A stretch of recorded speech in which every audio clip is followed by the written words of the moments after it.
Hello, नमस्कार, आदाब, सत श्री अकाल दोस्तों। मैं हूं स्नेहा और आप देख रहे हैं साम टीवी। हमारे सेक्स सुखी जीवन का मंत्र इस खास शो में आप सभी का मैं स्वागत करती हूं। दोस्तों, जब भी हमें कोई मेडिकल इमरजेंसी आती है या फिर स्वास्थ्य से जुड़ी कोई परेशानी हमें सताती है तो हम क्या करते हैं? सबसे पहले हम जाके हमारे परिवारजनों के साथ, दोस्तों के साथ हमारी तकलीफ़ें शेयर करते हैं। लेकिन जब भी काफ़ी सारे मकाम ऐसे आते हैं जब हमें सेक्सुअल डिसफंक्शन या फिर सेक्सुअल प्रॉब्लम जैसी बीमारियां सताती है, तभी हम क्या करते हैं? बहुत से लोगों को सेक्स लाइफ से जुड़ी प्रॉब्लम, कई तरह की दिक्कतें जो है उनका सामना करना पड़ता है। लेकिन अफसोस इसके बारे में कोई भी खुल के बात नहीं करता। ज़्यादातर लोग हम में से चुप्पी साधते हैं क्योंकि हमें डर लगता है कहीं हम मजाक का कारण ना बन जाए, कोई हमारा मजाक ना उड़ाए, हमारे शरीर का कोई मजाक ना बना दे। लेकिन अब शर्माने की ज़रूरत नहीं है दोस्तों, क्योंकि डॉक्टर विजय दहीफले जो कि सेक्सोलॉजिस्ट, यूरोलॉजिस्ट और एंड्रोलॉजिस्ट है, आपके साथ है, जो कि आपके सारे सवालों के जवाब बहुत ही आसान और सरल तरीके से देंगे। तो आइए शुरुआत करने से पहले जानते हैं डॉक्टर विजय दहीफले जी के बारे में। डॉक्टर विजय दहीफले एक जाने माने सेक्सोलॉजिस्ट, यूरोलॉजिस्ट और एंड्रोलॉजिस्ट है। डॉक्टर विजय दहीफले जी के क्लिनिक संभाजी नगर, हैदराबाद, दिल्ली में द्वारका, पुणे तथा नवी मुंबई में नेरुल, खारघर मेडिकोर हॉस्पिटल, थाने, दादर, अंधेरी, कल्याण, नासिक, नागपुर, अहमदाबाद और दुबई में भी है। डॉक्टर दहीफले जी का भारत तथा अन्य देशों में कॉन्फ्रेंसेस और सेमिनार्स के लिए हमेशा आना जाना रहता है, जिनके माध्यम से डॉक्टर विजय दहीफले सेक्स संबंधी सभी समस्याओं पर सलाह एवं मार्गदर्शन करते हैं। तो साम टीवी के स्टूडियो में इस वक्त मौजूद है हमारे शो के खास मेहमान, जो कि आपके सारे शंकाओं का करेंगे समाधान। सेक्सोलॉजिस्ट, यूरोलॉजिस्ट, एंड्रोलॉजिस्ट डॉक्टर विजय दहीफले। डॉक्टर साहब, वेलकम। नमस्ते। अब हम जानेंगे और लिंग के विभिन्न आकारों के बारे में, यानी टाइप्स ऑफ पेनिस के बारे में। तो इस भाग में हम जानने वाले हैं शोवर्स पेनिस क्या होता है। डॉक्टर साहब, शोवर्स पेनिस मुझे लगता है काफी स्टडी करके मुझे लगता है आप पूरे टाइप से आज फिनिश करोगे आप। शोवर्स, नाम ही आता है शोवर्स, दिखने वाले कहेंगे हम। देखो, ऐसी भी वैरायटी रहती है और हम ऐसे लोगों को लकी कहते हैं। या बाकी के जो लोग डिप्रेशन में जाते हैं ना, जब कहाँ पे कॉमन टॉयलेट में रहते, तो कुछ लोगों का लगता है भाई इतना काफ़ी 6 इंच लंबा ऐसे ही दिख रहा है बाहर, और मेरा तो हाथ में भी नहीं आ रहा है यूरिन करने के लिए। तो जो डेवलपमेंटली कारण क्या है पता नहीं है, जेनेटिक हो सकता है, डेवलपमेंटल हो सकता है, यानी शिथिल अवस्था में ही उतने लॉन्ग है 5-5.5 इंच, और इरेक्शन के बाद में ही उतने लॉन्ग यानी दिखा रहे हैं, शो कर रहे हैं। इसे कहते हैं शोवर्स पेनिसेस, और ये भी नॉर्मल होते हैं। अच्छा, शोवर पेनिसेस में सेक्स के दौरान क्या केयर ले सकते हैं? हाँ, ये बहुत बहुत इम्पोर्टेंट है फ्रेंड्स। ये देखो, यहाँ पे देखो, लेंथ ऑलरेडी लॉन्ग है, और जिसकी लेंथ लॉन्ग है उससे प्रॉब्लम ये आता है कि रेट होने के बाद उसको मेंटेन रखना। और ऐसे केसेस में जब फीमेल ऑन टॉप पोजीशन होती है, काउगल है, रिवर्स काउगल है, या बहुत बार डॉगी स्टाइल में भी हो, तो उस वक्त ये लेंथ ज़्यादा रहने की वजह से गलती से बटक्स के ऊपर या ग्रोइन के ऊपर वो डैंगल हो गया, हिट हो गया, तो वहाँ पे उसको फ्रैक्चर होने के चांसेस रहते हैं। और इसलिए ये केसेस में प्रॉपर विजन, प्रॉपर लाइट और मिशनरी पोजीशन के लिए इम्पॉर्टेंट रहते हैं। उसकी और इन्फॉर्मेशन डिटेल में हम लेने वाले हैं। अच्छा, मुझे और एक इससे ही जुड़ा सवाल पूछना है कि पेनाइल रिंग क्या इसके लिए हेल्पफुल हो सकती है? ये बहुत इम्पोर्टेंट, जब ये हम एक्सेसरीज डिस्कस करते हैं तो इसका साइंटिफिक यूज़ कैसे रहता है कहेंगे हम। देखो, अभी मेल समझो लाइंग डाउन है और वहाँ पे पेनिस इरेक्ट है, तो उसको इमीडिएट डिफ्लेट होने के चांसेस ज़्यादा रहते हैं। तो ऐसे केस में पेनाइल रिंग्स मिलते हैं। ये पेनाइल रिंग्स क्या होते हैं? सिलिकॉन के रिंग रहते हैं, यानी पेनिस तो इरेक्ट हो गया तो नीचे उसको ब्लॉक करने के लिए, उसको क्लॉक करने के लिए एक रिंग रहती है। ये रिंग क्या करती है? यहाँ पे बेस के ऊपर जो रिटर्न जाने वाला, जो रिवर्स जाने वाला फ्लो है, वो फ्लो उसे रुकाता है। फिर ऐसे केस में उसे इरेक्शन लॉन्ग टर्म के लिए मेंटेन करने में, उसे वहाँ पे एक्ट करते वक्त थ्रू आउट एक्ट वही इरेक्शन मेंटेन करने में काम में आते हैं। और स्पेशली इम्पोर्टेंट कहता हूँ, ये जो रिंग्स रहते हैं, ये रिंग्स सिलिकॉन के रहते हैं, और ये सिलिकॉन के रिंग यूज़ करने की वजह से इवन लॉन्ग पेनिस भी होगा, शोर्स पेनिस भी होगा, तो एक्ट करने में उसे अच्छी तरह से सपोर्ट करता है। अच्छा, इसके बाद कौशिक जी है लेते हैं। पुणे से। पूछिए, सवाल पूछिए। नमस्ते सर। नमस्ते जी, बोलिए।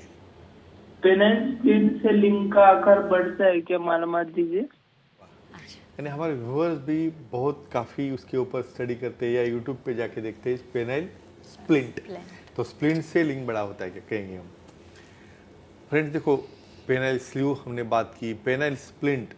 देखो पेनाइल स्प्लिंट क्या रहता है, जैसे हम फ्रैक्चर होने के बाद कुछ सपोर्ट लगाते हैं ना, उसी तरह स्प्लिंट यानी ऐसा दो रिंग जिसमें रहते हैं और एक बेस के ऊपर रहती है, एक आगे रहती है और उसको सपोर्ट देके, यानी जिसका लिंक पार्शियली इरेक्ट हो रहा है, जिससे और कोई ट्रीटमेंट सूट नहीं हो रही है, ये पेनाइल स्प्लिंट लगा के उसे सपोर्ट देके वहाँ पे एक्ट किया जा सकता है। लेकिन ये ध्यान में रखो, ये स्प्लिंट से लिंक की साइज बढ़ती नहीं, और जो बढ़ाने वाले स्प्लिंट है वो ट्रैक्शन स्प्लिंट रहते हैं, मतलब इसका बेस फिक्स होता है और सामने उससे स्क्रू एडजस्टमेंट रहती है, उसे डेली हम उसको स्ट्रेच करके पेनिस के लेंथ बढ़ाते हैं। तो ये डिफरेंस आपको ध्यान में आना जरूरी होता है। अच्छा, शोअर्स पेनिसिस में कौन सी पोजीशन में सेक्सुअल एक्ट करना Yes, ज़्यादा yes, यानी बेहतर है उन्हें या फायदे फिर बन सेफ गया, है? कोई साइड इफेक्ट नहीं हो सकता है उसमें, करेक्ट कहेंगे हम। देखो अभी तो हमने देख लिया, हमने उसको नीचे रिंग लगा दी, क्योंकि वो मेल नीचे सो रहा है तो डिफ्लेट हो जाएगा। दूसरी बात, समझो फीमेल ऑन टॉप आ गई ए पोजीशन में, या काउगल में आ गया, रिवर्स काउगल में आ गई, तो उससे रॉन्ग हिटिंग हो सकता है। तो ऐसे केसेस में मेल ऑन टॉप, ऐसे केस में एक्ट करना है जिसकी वजह से मिशनरी पोजीशन हो गई।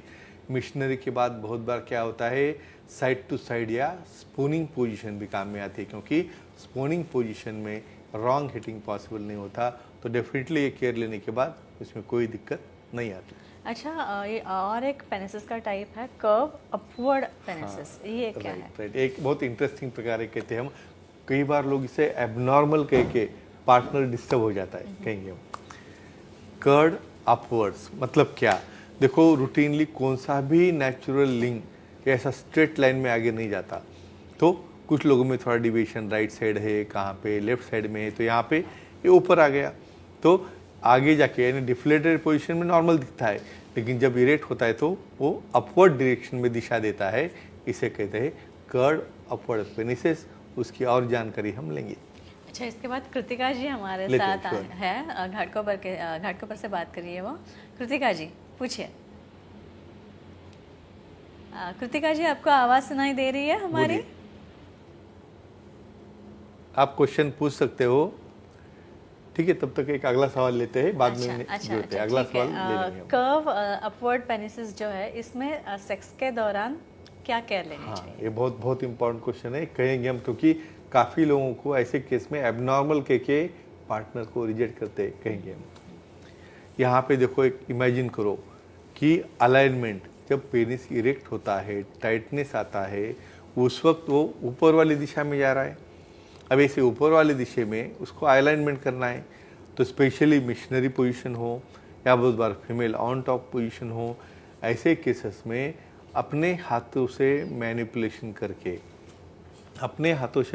करके वहाँ पे लिंक को पहले पेनिट्रेट करना पड़ता है, और बाद में एक बार जब उसकी एंट्री हो गई तो फिर थर्स्टिंग करना शुरू कर सकते हैं। दूसरी पोजीशन फ्रॉम बैक साइड में, जब बैक साइड से डॉगी स्टाइल में जब आते हो, उस वक्त भी एंगल, फीमेल का जो एंगल रहता है बटस का, उसे इस तरह से हमें एलिवेट करना पड़ता है कि जिससे जो कर्व टिप है वो इजीली अंदर प्रवेश करे। ये केयर लेने के बाद डेफिनेटली सामने वाले को कोई दिक्कत नहीं आती है। अच्छा, और कर्व अपवर्ड पेनिसिस जो है, हाँ। इसमें क्या फायदा हो सकता Very है nice, सेक्स के दौरान? yes। And ये क्योंकि मुझे- हर टाइप्स के हाँ, अलग अलग correct, फायदे correct, हैं। एडवांटेज। इवन जब फीमेल पार्टनर नर्वस रहती है, ऐसा देख के इसका एडवांटेज मुझे बोलना पड़ता है, और साइंटिफिक एडवांटेज कहेंगे हम। देखो आपको पता है, हम हमेशा ऑर्गेज्म के बारे में बात करते हैं या तृप्ति के बारे में बात करते हैं, तो कहाँ पे रहता है जी पॉइंट है? ये जी पॉइंट योनि के अंदर एक 1.5 इंच के आसपास ऊपर वाले हिस्से में रहता है, जहाँ पे सबसे ज़्यादा नर्व्स है, सबसे ज़्यादा वेसल्स है। तो ये पॉइंट को स्टिमुलेट करने के लिए जब समझो पेनिस इरेक्ट होकर अपवर्ड जा रहा है, तो डेफिनेटली अंदर एंट्री करने के बाद जो थर्स्टिंग मूवमेंट शुरू हो जाती है, उसमें उसका जी पॉइंट का फ्रिक्शन काफ़ी अच्छी तरह से बढ़ता है। तो फ्रिक्शन होने से वहाँ पे जो ऑर्गेज्म, मतलब फीमेल पार्टनर को जो उसको एडवांटेज मिल रहा है, वो एडवांटेज मिलने में डेफिनेटली इससे फ़ायदा होता है, कहेंगे हम। यहाँ पे टिप कॉन्स्टेंटली रब करने की वजह से जो न्यूरोट्रांसमीटर है, ऑक्सीटोसिन है, डोपामिन है, या जो कुछ भी हार्मोन्स है वो रिलीज होते हैं और वहाँ का फ्लोर कॉन्टैक्ट और रिलीज होना शुरू होता है। तो फीमेल्स को ये ध्यान में रखना ज़रूरी है कि खुद होके ऐसा कोई डिसीजन लेके ये एबनॉर्मल है, ये छोटा है, ये मोटा है, मुझे काम में नहीं आएगा, ऐसा मिसकंसेप्शन के बजाय सेक्सोलॉजिस्ट सीरोलॉजिस्ट एंडोलॉजिस्ट को मिलके अपना जो भी डाउट है वो क्लियर करके उससे जो भी आकार है उससे वो एंजॉय कर सकते हैं। और कुछ चेंज करना है उसके अंदर काफ़ी थेरेपीज है, हम हमेशा काफ़ी हमारे अदर एपिसोड्स में कहते रहते हैं। अच्छा, इसके बाद शिल्पी जी हमारे साथ बात करिए। शिल्पी जी सवाल पूछिए। नमस्ते जी सर। जी हाँ जी नमस्ते जी, बोलिए। हाँ जी सुन रहे जी हैं, शिल्पी जी बोलिए। पूछिए। हेलो। हाँ जी, आ सवाल रही है पूछिए आवाज शिल्पी आपकी। जी। हाँ। हाँ हाँ, कमजोरी की सर, पुरुषों की कमजोरी की पी-शॉर्ट थेरेपी का क्या क्या होती है और इससे लिंग का आकार बढ़ता है क्या, इसकी जानकारी दीजिए। अच्छा, एक्सेलेंट, वेरी गुड क्वेश्चन। यानी पी-शॉर्ट थेरेपी काफ़ी लोगों को पता नहीं है और स्पेशली हमारी फीमेल्स पूछ रही है, काफ़ी अप्रिशिएबल है कहेंगे हम। ये देखो, हम छोटा लिंग देख लिया, बड़ा देख लिया, कर्ड देख लिया, अलग अलग प्रकार देखे। अभी जिसमें ऐसा स्किनी पतला पेनिस है और बहुत ही छोटा है तो उसकी साइज़ बढ़ाना है, तो डायरेक्टली हार्मोनल थेरेपी के बाद उसको क्या करते हैं, हमारे ही प्लेटलेट्स निकाल के उसे एक्टिवेट करते हैं और वहाँ पे लिंग में दिया जाता है। वो देने के बाद न्यूरोजेनेसिस, न्यूरोवास्कुलरजेनेसिस और न्यू टिश्यू जनरेशन फाइब्रोब्लास्ट तैयार होते हैं।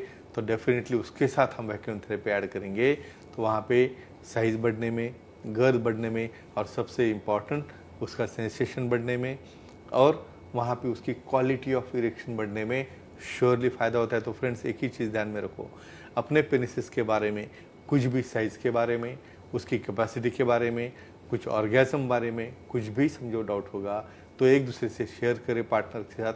और किसी के अंदर कोई मन में दुविधा हो तो सेक्सोलॉजी सीरोलॉजिस्ट एंडोलॉजिस्ट को मिलके ये दूर करे और अपना निजी जीवन खुद का, पार्टनर का अच्छी तरह से बिताए। और ये सब अपने फ्रेंड्स को और अपने जो भी रिलेटेड पर्सन को इसे शेयर करना है, क्योंकि सेक्स एजुकेशन, अवेयरनेस और सेफ्टी का ये सबसे बड़ा पार्ट है। स्नेहा जी, आप और कुछ कह जी सकते हैं? डॉक्टर साहब, कर्व अपवर्ड पेनिसिस में सेक्स पोजीशन जो है वो कौन सी सेक्स पोजीशन नहीं करनी चाहिए? हाँ, मतलब मेल very ऑन टॉप या important. Female on top, Yes, कौन yes, सी yes, ज़्यादा yes. प्रिफरेबल होनी चाहिए? करेक्ट, वेरी नाइस, कहेंगे हम। देखो, इसमें इंडिकेटेड कौन से है और कॉन्ट्राइंडिकेटेड कौन से है। यहाँ पे सबसे इम्पॉर्टेंट विजिबिलिटी, यानी आपको इतना तो लाइट चाहिए आपके रूम में कि आप देख सके अपने अपने पार्टनर को, अपने पार्ट्स को। देखो, जहाँ पे एंगल बेंड रहता है और वहाँ पे काउगर्ल में समझो फीमेल टॉप से आ गई तो एंगल उसे लाइन में नहीं आता और वहाँ पे फ्रैक्चर होने के चांसेस रहते हैं।